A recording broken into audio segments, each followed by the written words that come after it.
The British government is introducing a new pension scheme called automatic enrolment, which could see people forced to save from a really early age.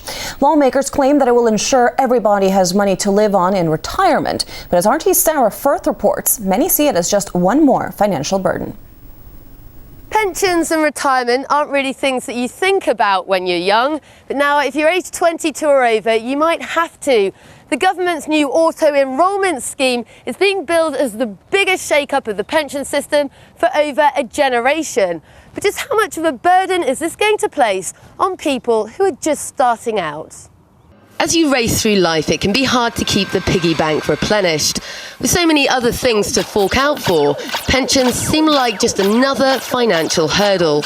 But not to worry, the government's got a plan to get people saving, and their little piggy is called auto-enrolment. It's always something that can be left until tomorrow. You've always got something else to spend your money on. It always seems a long way away. And then when it gets closer, you think, oh, it's too late. And so what automatic enrolment does is to help you by basically saying, look, you're going to be put in. The only decision you've got to take is whether actually you think that that's the right thing and therefore just go with the flow and stay in, or whether you think no and you should opt out. Brits had been spending like there's no tomorrow, with around half the UK's workers paying nothing towards their future.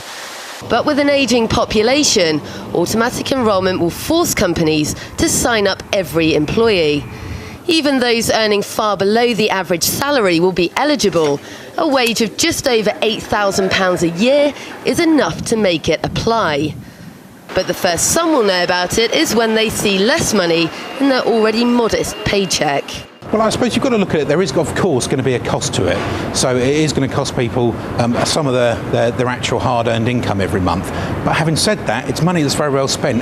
The pensions campaign has warned that it's an open door to mis-selling, and that money will be creamed off by schemes imposing huge management fees. The government's trying to sell this as a winner with tax relief and making employers pay up as well, but not everyone's convinced. Out of it, I'd rather organise my own finances rather than being forced to by the government. It's not even on my agenda right now. I can't even think about it. Can't even save for tomorrow, let alone the future. I'm just turned 22. I'm not particularly thinking about my pension. I'm thinking about how I'm going to make rent next month, mortgage, whatever. I'm not thinking about my pension right now. So for the auto-enrolment scheme, would you be in or out? I would be out. With many feeling recent governments have made a pig's ear of the country's finances, they aren't convinced it should be sticking its snout into their savings. But I can't consider much at all because, I mean, there's so many things you have to pay for these days. Taxes of so many things, it's just ridiculous. I don't think you should have to pay for it at all. No one wants to finish with nothing in the pension pot. And whilst the government's new pension scheme does encourage saving, in the current economic circumstances, it seems that many people in Britain will simply be opting out. Sarah Firth, RT, London.